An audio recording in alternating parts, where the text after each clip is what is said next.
following is a presentation of the iRacing Esports Network.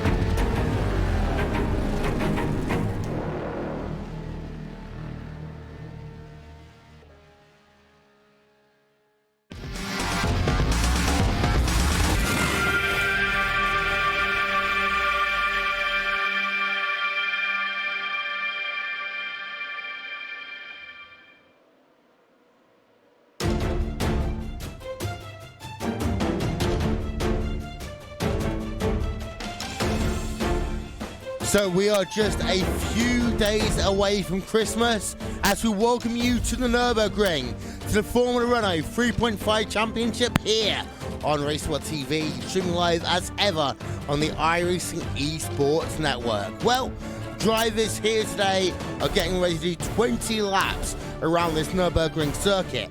But the Nurburgring has been one of two big hosts of sim racing competitions over the last 3 months that really has shaped what we are going to do in 2019.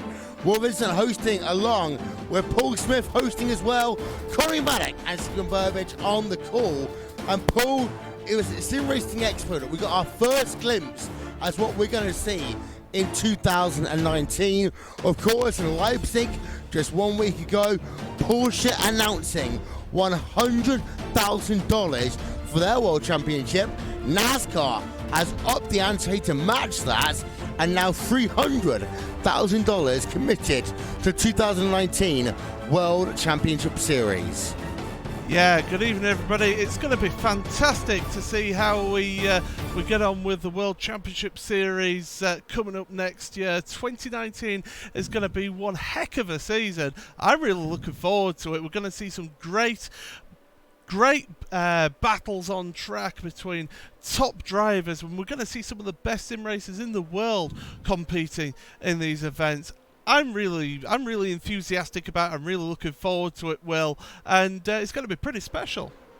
Yeah, but the action today is, of course, at the Nürburgring. It is a track we're going to do battle for 2 minutes, so 20 laps worth of racing. Connery, it's going to be 2 minutes, I mean, a very short race, but 20 laps worth of racing here in the Formula Renault 3.5s. A new car, of course, to the iRacing service. Yeah, exactly. A good couple of months, even a year or so ago, we had the Formula Renault 2.0 join the iRacing service, and this is going to be its bigger brother featured on the broadcast here today. It's a stepping stone to get yourself perhaps up into those Formula One beasts, the likes of the McLaren MP430 that we have here on the iRacing service. But these cars, they're in a way sort of bare bones compared to the big Formula cars. They have no fiddling around with ERS systems, with deployment, with the MGUK, MGUH. It's just a 3.5 litre engine, the driver, and open wheels. Yeah, currently it is Freddie Augusta who's leading the way in terms of qualifying from Riku Anatello, about a tenth of a second behind. Third place is Arjen Talmon. Fourth place, Martin van Luzenoord. Fifth place is Richard Arnaud. With the call, it is going to be Connery Maddock and Tegan Burbage. Connery, over to you. Thank you very much, Will, and of course Paul as well, for introducing the broadcast here today. And Will was quite correct when he ran down the qualifying right now. Freddie Eugster currently at pole position out there on the racing circuit, but the laps aren't all done for your drivers here today. We've got about a minute left in the qualifying session right now. David Dendelot there in the number 21 machine. He's going to get his second lap up onto the board right now. He's coming up through turn number 12 and then down through turn number 13, Warsteiner, before he then gets himself onto the anchors and gets himself into the tight turn 14 and 15 chicane. So we're using the Grand Prix layout here at the Nürburgring, the tightest chicane required for these open wheel cars, and Dendeldorf gets himself up through there relatively okay. Through the final corner on the racetrack now, the Coca-Cola curve hasn't set a lap time yet, has the 21, and he's not going to set one at all. He'll have to abort that lap right at the dying moment. I don't think anyone is close enough to head their way across the line this time, so your grid is set for this evening's race, Stephen. Yes, it is, Connery, and man, what a tight grid we have today. And what's really impressive is we got drivers number 10, number 13 sitting there in the top 5. So that's going to make things very interesting in today's race. Your grid looks like this. Freddie Hughes, the pole position for the DH Club, a 136.938. Riku Alatalo would join him on that front row within a tenth of a second of your pole position sitter. And then Aurélien Talman for France there, P number 3 with Martin van Loozenhood, P number 4. And then we cycle things back to look at row number 3. Richard Arnault and Victor Prato will consist of that row. And we've got Matthew Prudhomme and Antiola bringing things down to P number 8. Tony Reprizard, once again, P number 9. We've got Danny Garcia-Fiol there in P number 10. Joshua Ladd, P number 11 for the UK and Ireland. We've got Matteo Calistani lining himself up on the 12th grid position slot. And we've got Kotovara for Finland there, P number 13. Sam Michaels, Manu Domingo, and Torben Feiler there in P number 16. Antti Levuska and Francesco Ferroni and things down to P number 18 with Puoti and Candino making all Italian row number 10. Joni Kaisen, P number 21 with Houghton, P number 22, Tellez, P number 23, and Patrick Rottenberg bring things down to P number 24. Then your final qualifiers, Nurburgring, we've got Scott McIntyre and David Dendelot. Did not set a lap time, so a back of the grid start for both Scott McIntyre and David Dendelot without setting a lap time in qualifying. But we're going to be very, very close to getting this race started here, and pole position does not have the inside line for the first corner. That is one of the quirks of this Nurburgring GP racing circuit. P number 2, if they get a good start, they can have a very good advantage indeed coming down in towards turn number 1 for the first time. Round number 2 of the iRacing Formula Renault 3.5 Championship gets itself underway, and it is a good start from P number 2 from Riku Alatalo, who'll bring it alongside your race leader down in towards P number 1. We're riding on board right now with your pole position set up. Here comes Riku Alatalo down towards the inside, becomes the outside though for the sequence through the Mercedes arena. There's been an instant behind though between a good couple of cars, but the battle for the race lead continues, and Alatalo has managed to complete the move coming through the Mercedes arena. Absolutely fantastic stuff, and that is what a good start from P number 2 can do by giving you the inside line for turn number 1. Everyone else though single file further back, but we did have a pretty major incident further back there, Stephen, that does need to be commented on. Yeah, that was a mess. There was 3 wide, I think, going in to the start, and then let me get back in. Matteo Calistani, P number 8 is the car that has been heavily involved in an instance here. It was almost, well, pretty much 4 wide coming down on the start. We'll have to wind the tape a little bit further back. This is the actual race start. Keep an eye on that number 8, that Positive Sim Racing car that's going to be on your screen right there, trying to shoot down the middle, and I don't think the middle there is going to work when you're 4 wide. Just gets trouble on the brakes, then gets tagged from behind. I believe that was the car of Filol there in the number 16 that just completely run out of room on that inside. He knew he was multiple cars wide on the left-hand side, but the thing is, 4 wide into a hairpin doesn't usually work there, Stephen. No, it doesn't, and really, they didn't have anywhere to go on the inside. The best thing to do was actually swing a little bit wider, but it seemed like everybody really wanted an inside line. You can't put 3 cars in 1 car space. Oh, we do have a car spun around in the NGK chicane. We'll just have a little bit of a look back at this one. It's Manu Domingo there in the number 12 machine on the brakes up to his NGK. Oh, he just gets absolutely drilled from behind there. That is so unfortunate. It is a heavy braking zone coming up into there, and of course some drivers may not be comfortable with how the car is handling. It's a very new car on the service, so can forgive that one somewhat, but we do have a battle up on your screen right now for P number 3 out on the race circuit. Aurélien Talman versus Martin van Loozenhoed here as they work their way through towards the Ford curve now, and as that track drops away from you, your next braking zone is going to be looking towards Dunlop. You can on occasion sling it down the inside here, but it's a very, very low percentage move, and overtaking all opportunities on this track, Stephen, are at a premium. They are, but the beauty about the Formula Renault 3.5 is because it is such a raw car, it does open up some of the passing opportunities that we might not see in the bigger open wheelers. So this track does tend to minimize or limit some of the overtaking opportunities, but the back and forth, especially with the arena, is a great spot to overtake. It is. This is one of the overtaking opportunities up in towards the NGK chicane, but no one confident this early on to sling one down the inside at that particular portion of the racetrack. This battle will continue coming down into the Coca-Cola curve. That was Richard Arnault there in that red race clutch car that you saw just swerving coming down in towards the Coca-Cola curve. You might even have an opportunity here, maybe DRS open, and in effect for Richard Arnault, defensive line taken by Luznor, but Arnault's managed to find a line into the corner, takes the inside away, takes the pass as well. Luznor will try to fight this one back off the Mercedes arena, and he might even have an opportunity coming down in towards turn number 3. He does search for the inside, goes deep on the brakes, does Luznor, and he manages to get that pass back on Richard Arnault. Fantastic fighting, but I get a feeling, Stephen, that this one isn't done yet, because Arnault has a very good run out of 4, has a lock in towards turn number 5, but that is definitely not an overtaking opportunity. Yeah, I mean, and just what we were talking about earlier, it's all in that arena. You set it up right, you can really make a good pass, and it makes it exciting because it normally lasts a few corners, so nothing can... Oh, down for the inside! Contact! Oh, that is not what we want to see. That was a lunge and a half from the Frenchman, but it didn't really work out, and the car of Martin van Luzenhout spins up into the gravel. We'll get a second look at this one on the replay. You'll see them come down towards that Dunlop hairpin. It was a late move there from the race clutch driver, but there was a little bit of space given on that inside there from Luznor. So Luznor very well aware of the fact that the dive had happened, but I think Arnault took a little bit too much space there, even though a car's width was given to him. Yeah, I mean, it's real easy to get too greedy with that carousel. Just, I mean, it is banked, so you think you can go in faster than perhaps you should, and it tends to leave cars kind of washing out mid-corner. And I think that's exactly what we saw there.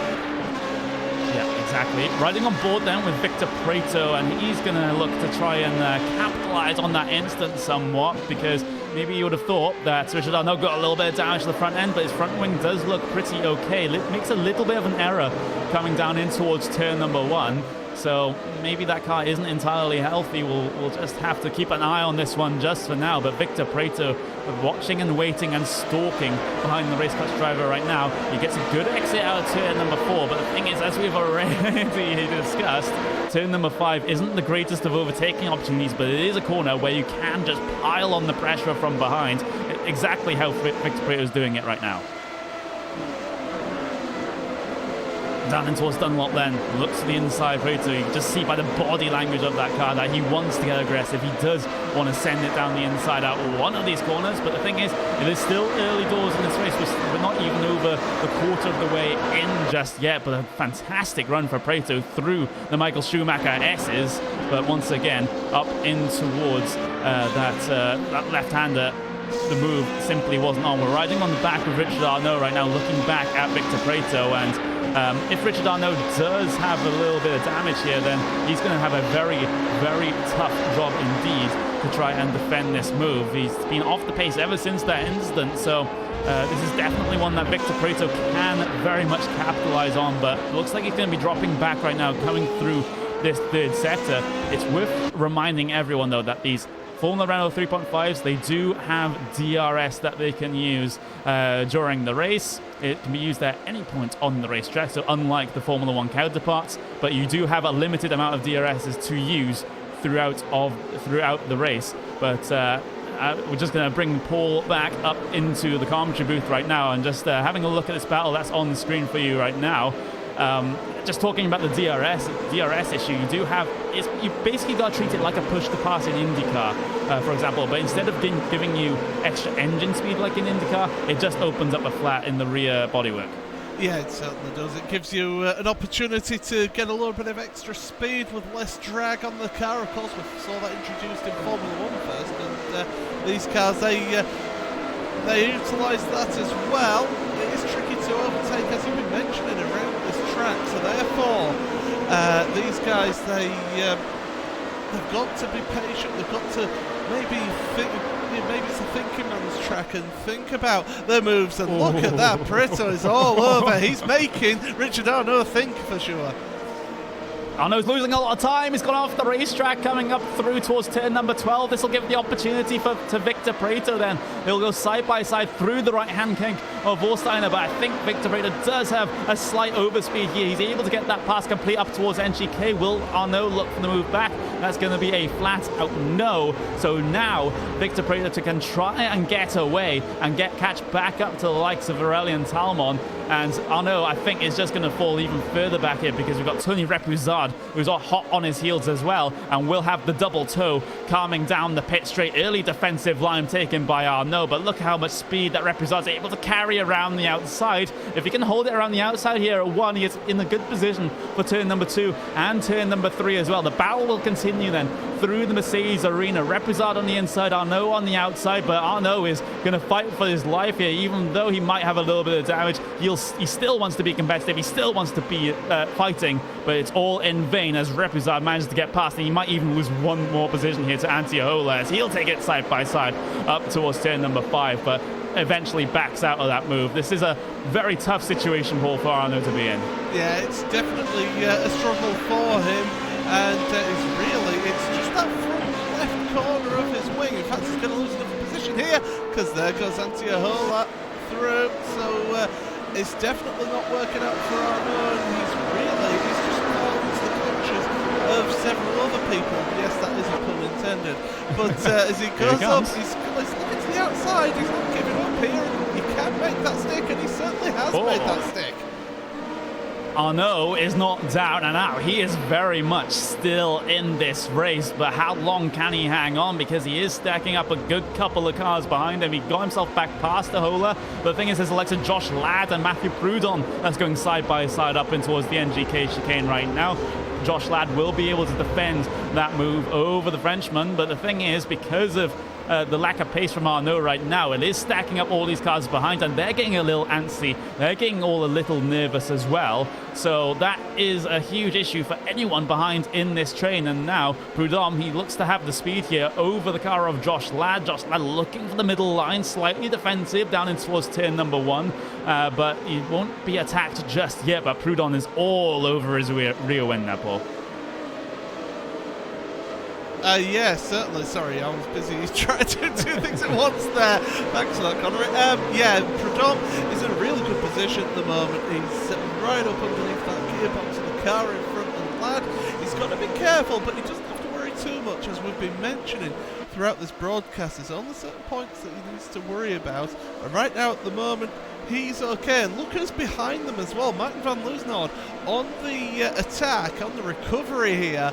So he's going to start getting involved with Proudhon as well. So before you know it, you're going to have van Loosnord helping out Josh Ladd in a sort of roundabout way. He can relieve the pressure from behind if he decides to pilot instead onto Matthew Proudhon. Proudhon will have both the car ahead and the car behind to be concerned about. So that might just bring give Josh Ladd a little bit of a break here in terms of this one. But on the run up towards the NGK chicane, this is where you really can use that DRS and defensive line by Proudhon. That was a second move, so that was a little bit naughty there up in towards the NGK chicane. But the thing is, we are going by the iRacing Sporting Code and not FIA rules in this series. But down the inside goes Loosnord in towards the Coca-Cola curve. Can he find the speed on the exit? He simply can't, but he's close enough. He's able to tuck himself back inside the slipstream. There we go. There's the defensive move from Proudhon. Around the outside, Loosnord has to go now in the driver of the number 7. There's a car slow on the inside as well. They'll have to avoid, and that's going to be them both by him. That was Joni Kajanen that was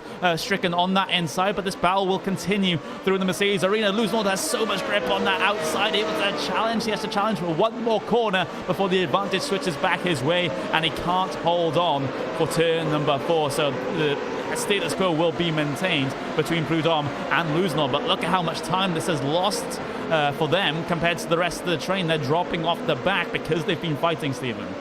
Yeah, I mean, just like you said, fighting will always cost you time to the car in front, so you have to balance it out. But this is a 20-lap race. We're halfway through, so there's kind of a balance between, do I make the move to get around the guy in front of me, or can we work together to gain on the cars in front? It's a hard decision to make, and if your intentions aren't clear, you end up in a stalemate in what's like what we see here. Oh, and down the inside, Loosnord.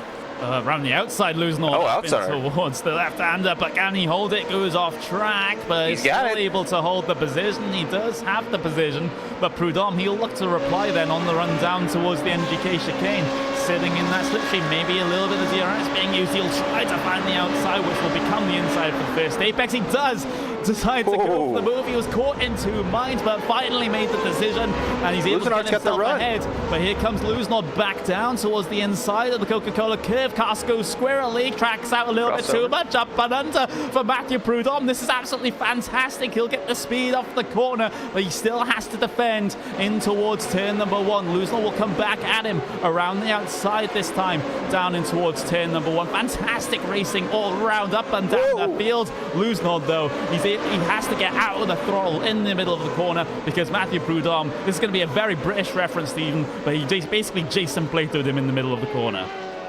I remember Jason Plato. Pulls me back to my childhood watching BTCC. Good times there. Very good times indeed, and it is a legitimate strategy, just slowing up a little bit on the apex corner to compromise the car behind. It's a little unsporting, but it is a tactic that you can use in this sort of situation. But looking forward, though, to P number 6 on the circuit. Richard Arnault, he's got himself involved in the battle once again, and he's still with Antiola. So these guys haven't really settled their differences. A little mistake through the top of the Schumacher S's from Arnault gives Antiola the opportunity around the outside.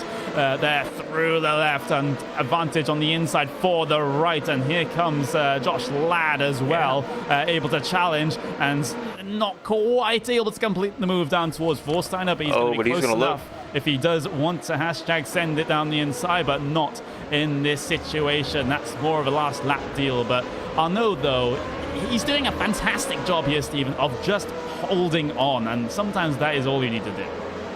Yeah, I think you hit on a good point, Connery. The draft here, especially down the longer straights, is incredibly important. It can keep you in the game, and I think Josh Ladd's using that to his advantage as much as possible.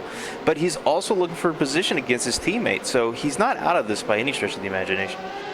All stacked up coming through turns 1 and turns number 2, as well as this 3-car pack decides to roam itself around the racing circuit. We're on the front right now of Joshua Ladd, so he has 2 cars ahead of him that he can really threaten if he puts in a good couple of laps here. We're coming up to around about half race distance here, 10 laps in of 20. 3.5 tenths of a second is the gap between Joshua Ladd and Richard Arnault in this particular battle for P number 6, 7, and 8. Go ahead, Stephen. You know, Connery, with the way they're battling, it's really neat because you see them kind of taking slightly different lines. Ooh, that was close. They're taking slightly different lines for each of the corners, trying to see where they can gain, but they have to be careful about the curves because some of these curves are very aggressive, and if you damage the underside of these cars, you lose a ton in the straight line speed. And Riku Alato found that out the hard way last week. So it's really good to battle. You push the limits, but you got to be careful of the curves. Yeah, these cars can be very much sketchy if you do decide to attack the curves. It's been one of the cars that I've started to fall in love with a little bit.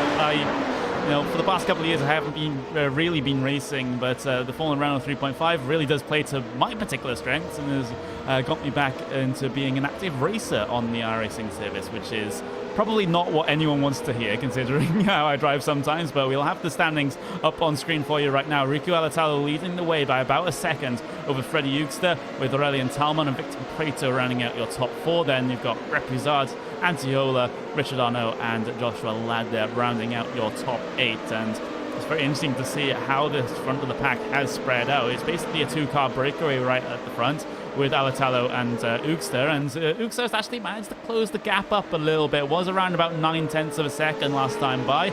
It's down to 7.5 tenths of a second this time by. It'll extend up a little bit as they come through the come up towards the middle sector, excuse me. But you can see on the lap delta there, Freddie Eugster has been sort of edging away at this gap, by 0.5 tenth of a second a lap. There's that big outlier at lap number 9 where he gained 2.5 tenths of a second, but Eugster, he had the qualifying pace to put it, on pole position, but his race pace doesn't seem too shabby as well. He just had a pretty bad start off the grid that's put him in this situation. You know, and you bring up a good point there. Not everybody's strength is qualifying, and I think that's what we're seeing here is, you know, there's a short run strength, and then there's the long run strength, and Oosters really seemed to show he's got that long run pace. Of course. Go ahead. Oh, of course, we can't leave out Tallman because he's right there. So if those front two start battling, he's going to be able to reel those two in and make it a three-way battle for the lead.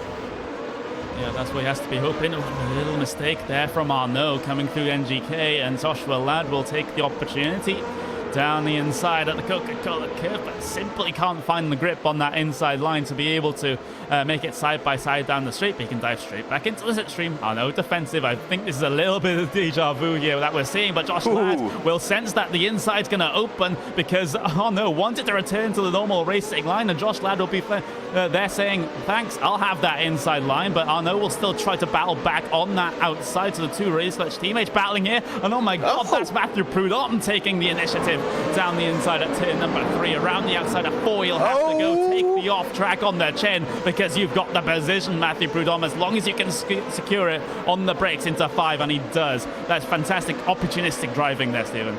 That was, I mean, it was taking advantage of the battle between teammates, but man, that exit of the arena was incredibly close. I didn't know if that was going to be contact or not. Whoa. Some could say that maybe the off-track pass would be a little bit naughty in this situation, and perhaps they would be right.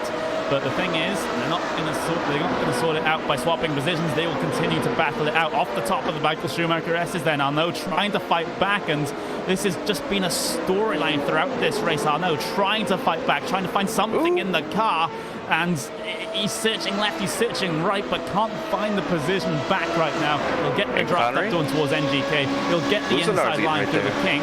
And oh my god, here comes Luzenord as well, 3 wide up in towards NGK. Can Luzenord get the 2-for-1 special up in towards NGK? He can. Oh! Fantastic driving from Luzenord, but not so much from Arnaud as he spins out of the NGK chicane. That was contact. No, it was not contact. He spun all of his own accord, and Arnaud, for how much he was fighting, it all is in vain because he is out. And we were talking about earlier, watch the curves, and I think he got a little too aggressive. You will get another look at that one. We just saw the replay up on screen as we'll actually go back towards the live pictures. Then Arnaud, the long walk of shame coming down the pit lane right now. But the thing is, that definitely won't be the last battle that we'll get to commentate here, because the battle for the race lead is starting to close up once again. It has been chipped away at by Freddie Eugster over the course of the first 15 laps that we've had here. But again, green on the lap deltas, and that puts a smile on every single driver's face, Stephen. Well, I don't think it puts a smile on Riku's face because he's got competition in his rearview mirror and it's getting closer.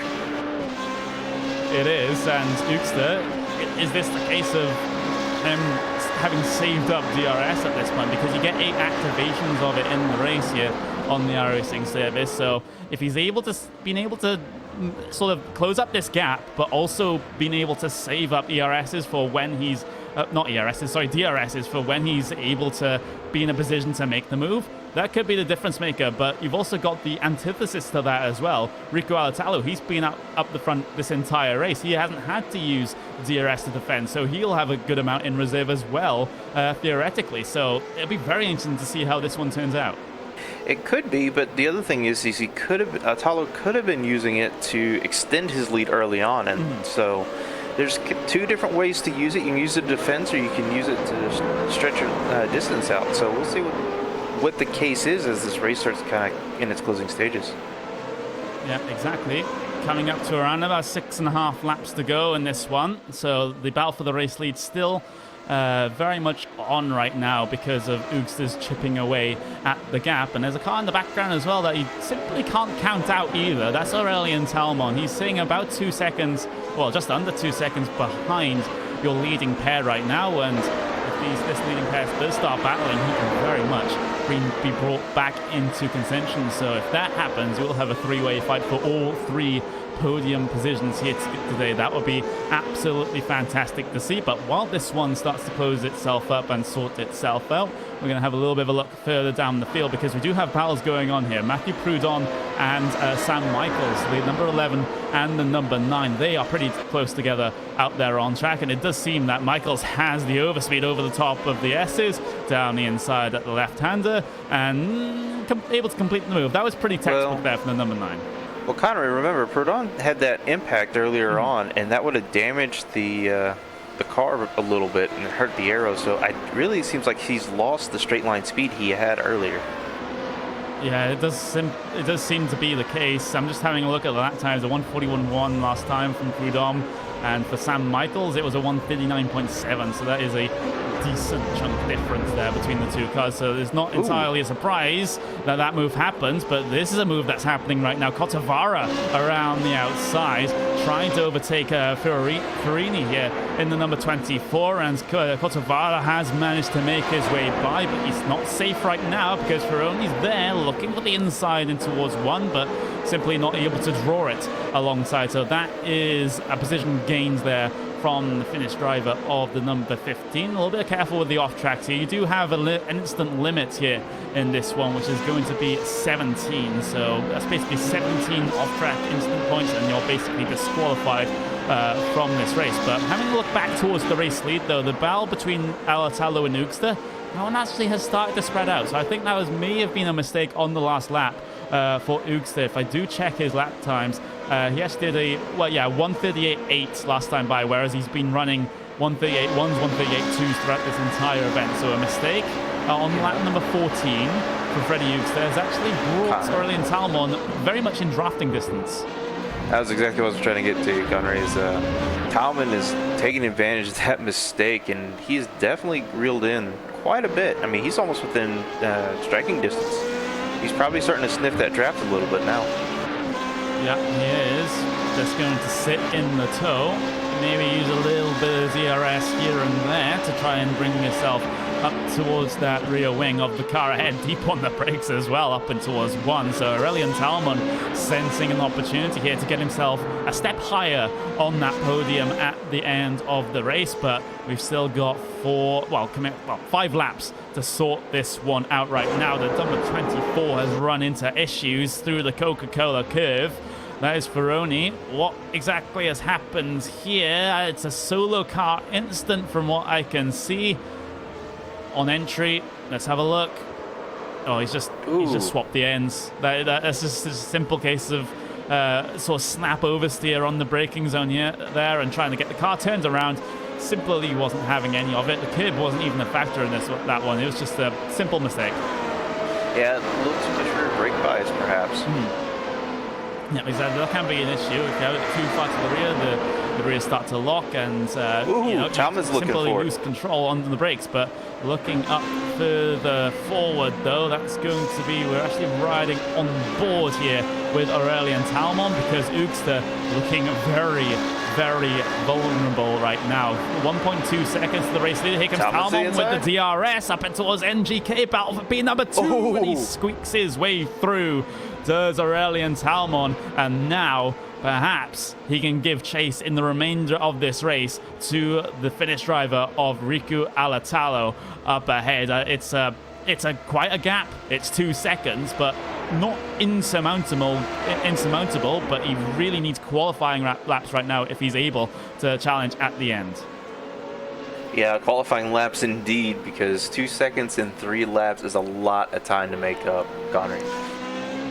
Yeah, it is a lot of time, and it's going to be even more coming through the Mercedes arena, so perhaps it won't be on for the race lead unless Alatalo makes a mistake. But Ugster, he's still on the back here, but he's starting to drop back a little bit, so we were impressed with his pace a little bit earlier on, just chipping away at the gap to the race lead, but it's starting to fall apart right now for the driver of the number 1. But there's still a hope here that he can get himself back up in towards P number 2.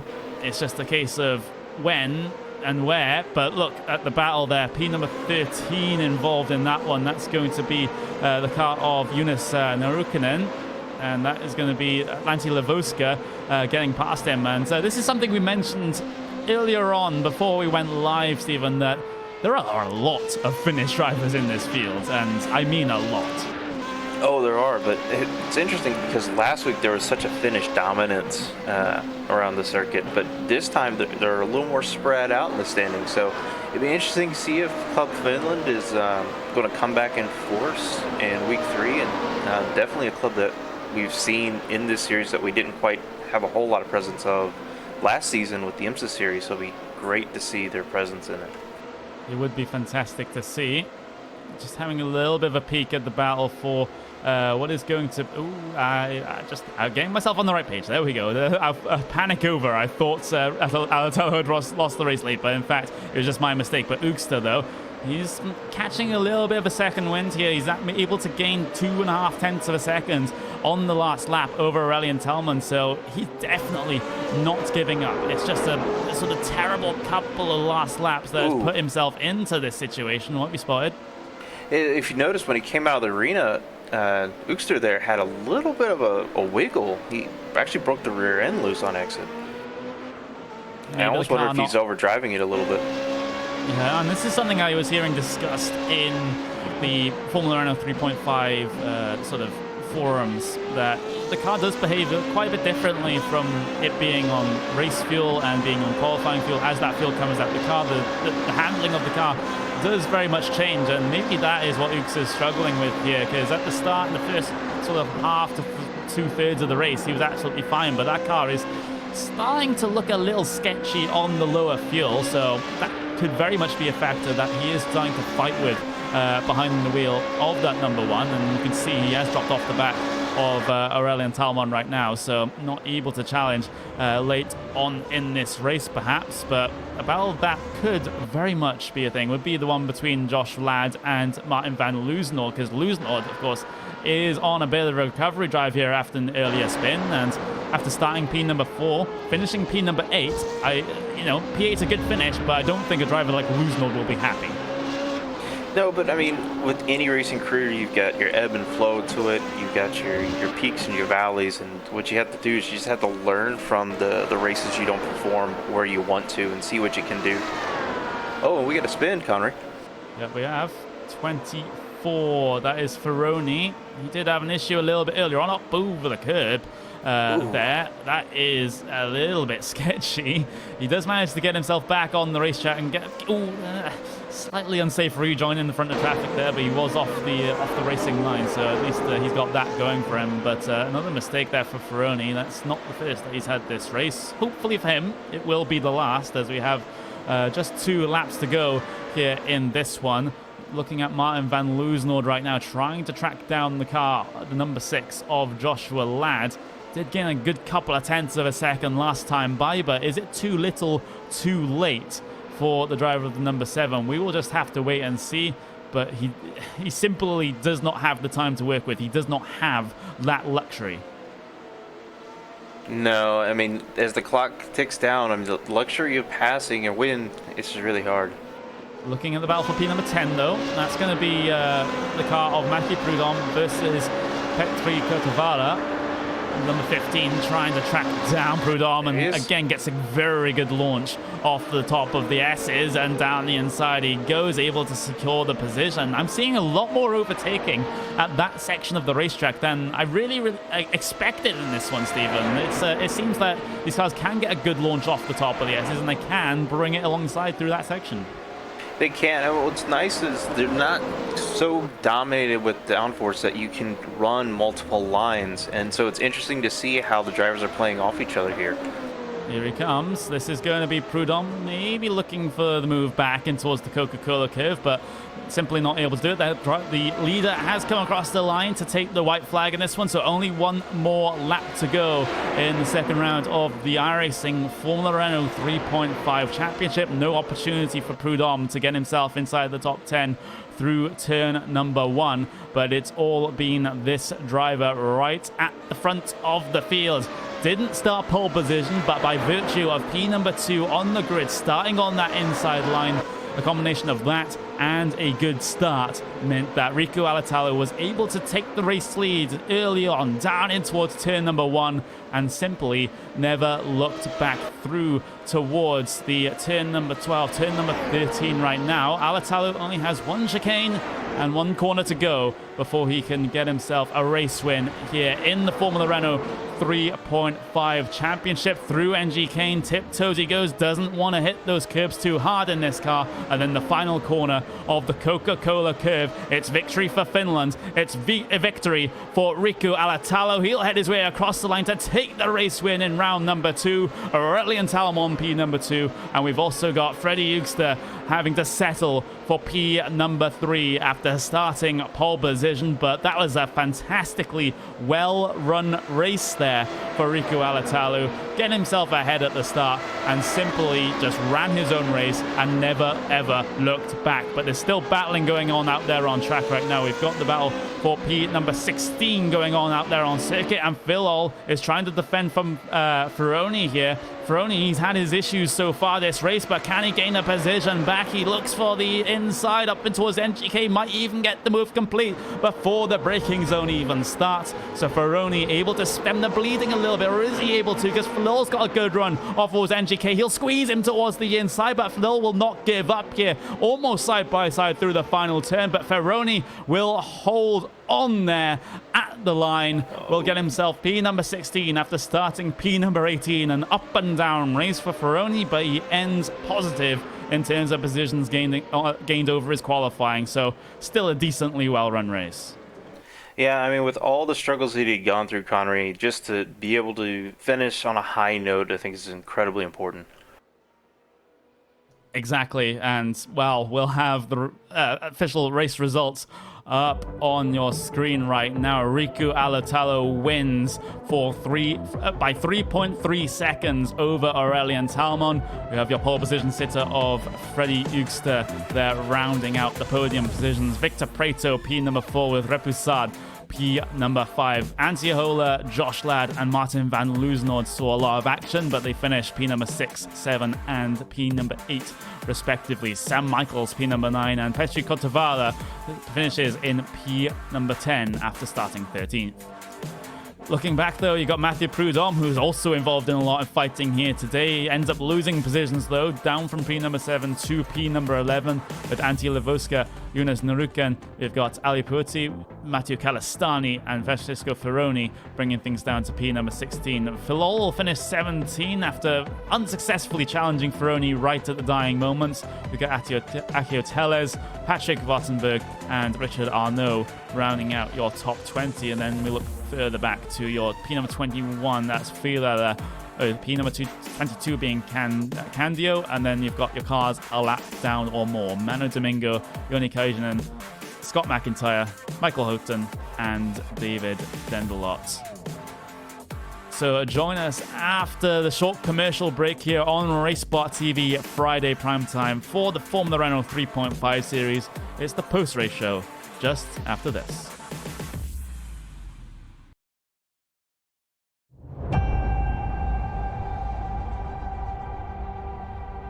Growing up as a kid in Oklahoma, where I'm from, the Chili Bowl is the biggest race that we have.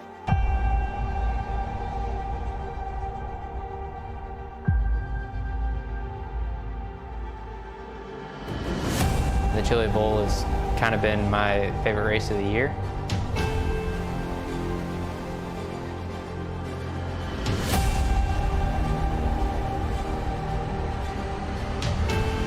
Growing up a dirt racer in Oklahoma, that's kind of the holy grail.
chair of the Indianapolis Motor Speedway.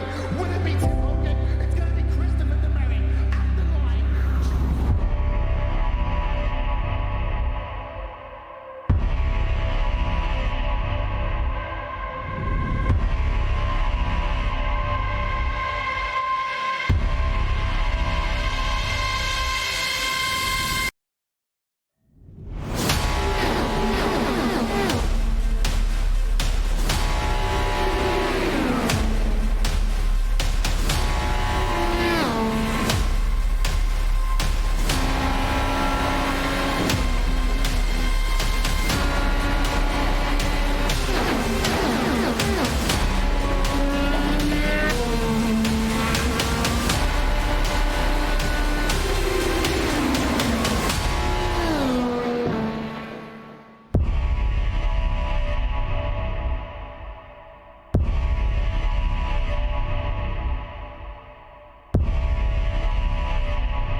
Welcome back to the post-race show here on RaceSpot TV, streaming live on the iRacing Esports Network. And what a race that we've had here this evening in the Formula Renault 3.5 Series, battling all the way up and all the way down the field. But it's one man that takes the race win at the end, and that is going to be Riku Alatalo, and we'll bring him up into the commentary booth right now. Your race winner is standing by with Stephen Burbage.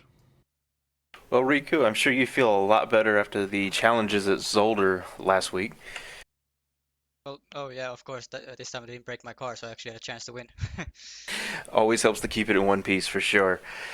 Tell us about that start, because you just had an immense launch, which really just set up your race to stay in front. So just talk us through that beginning.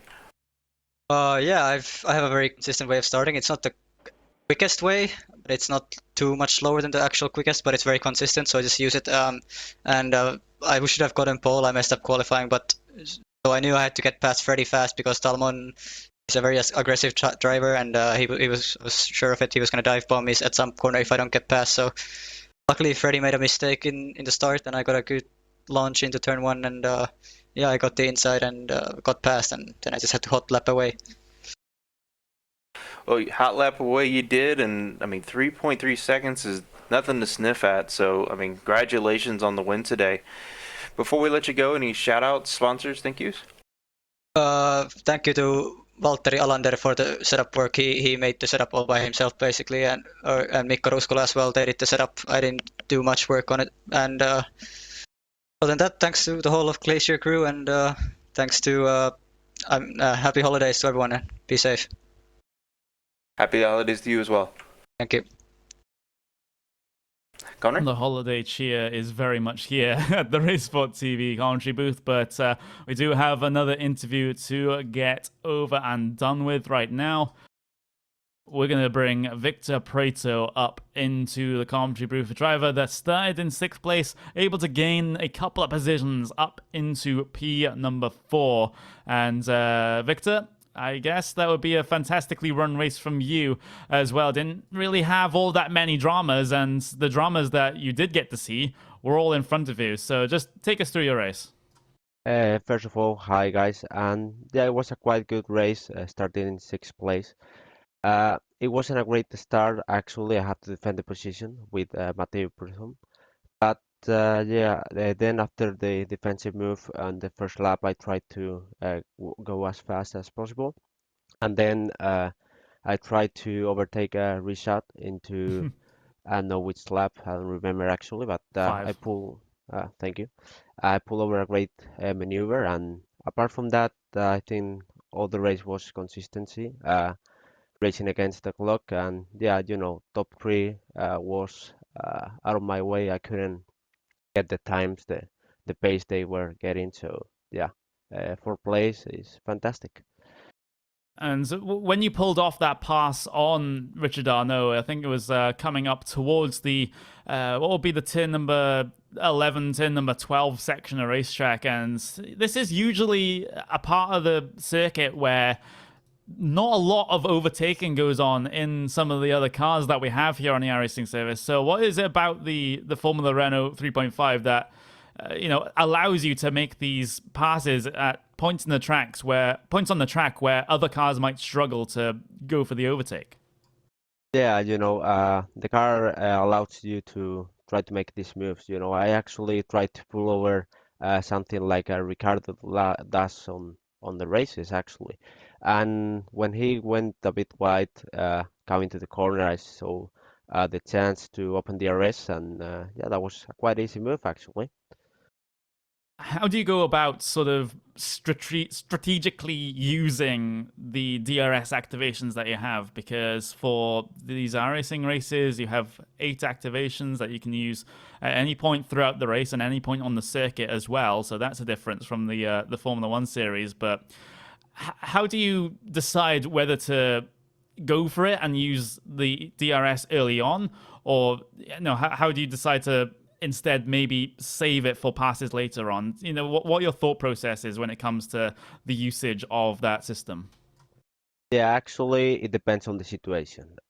Sometimes when you're not battling with other people, I don't use it. I don't see it necessary because I'm not necessary to win any time or anything. But when you are with other guys and you're trying to gain the position, uh, I try to save them for the last moments of the race if I have any chance of overtaking or anything like that. Very much a saver rather than going aggressive early on. But before we let you go, Victor, is there anyone you want to thank before we get on to Antiola?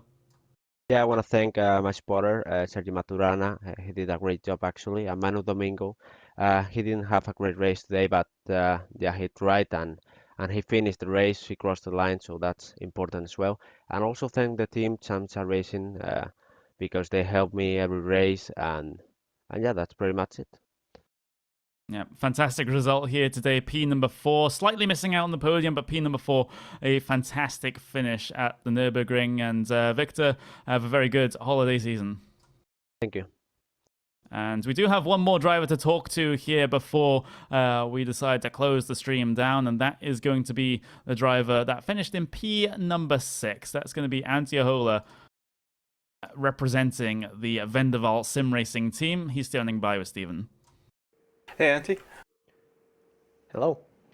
So it was a nice race. You gained 2 positions from the start, and I mean, you went from last season running the GT cars. Now you're running open wheel. What are some of the things that you've experienced in terms of transitioning to this new series? Well, open wheel cars are quite familiar with me. I've run them pretty much all the time, besides GT cars, so it's not an entirely new car world, so to say. True, but there are some differences in terms of going, say, from the 2.0 to the 3.5. What are some, maybe some things you would suggest to people who are looking to make that jump from the 2.0 to 3.5? What are some things that they'll notice are different? Well, of course, the power difference and more aerodynamics on 3.5. Basically, you just have to trust the car a lot on the corners because it has a lot of downforce that it generates, so you can have a lot more speed through the corners compared basically to the 2.0, for example. Yeah, we saw a lot of passing through the Schumacher S. So would you say that downforce really helped with that? Yeah, of course. Of course, the car loses a bit of that downforce when you are behind someone, so you have to take that into consideration if you are trying to make a quick move coming out of the draft, so the car might basically break away when you are moving out of the draft, so you have to keep that in mind. That you do. So what are your plans for the rest of the series? Are you looking forward to it, or? Yeah, I'm trying to do the entire season and just hope I can make a better setup for the next race that I'm gonna do, because I've struggled a lot this week. Glacier did a fantastic job with their setup, and I'm really envious about that. Well, next week we'll be at Barber Motorsport Park, so any feelings for that? That particular circuit? That's gonna be a skip week. Skipped week. All right, so I guess we'll have to wait to talk to you again at Suzuka. Well, happy holidays, and before we let you go, any shout-outs or thank yous? Yeah, happy holidays to each and every one of you, to the broadcast team and to the viewers, and big thanks to Vendables in Racing for the backup. Well, thank you, Antti. Well, there we go. Those are the interviews over and done with here on RaceSpot TV, Friday prime time. And from us here at RaceSpot TV and on the iRacing Esports Network, we wish you all, every single one of you watching, happy holidays, no matter what you're celebrating here in this season. Have a very good one. I've been Connery Maddock. Joining me in the commentary booth has been Stephen Burbage. We got a special feature from Paul Smith and Will Vincent as well. Join us next week for more Formula Renault 3.5 action.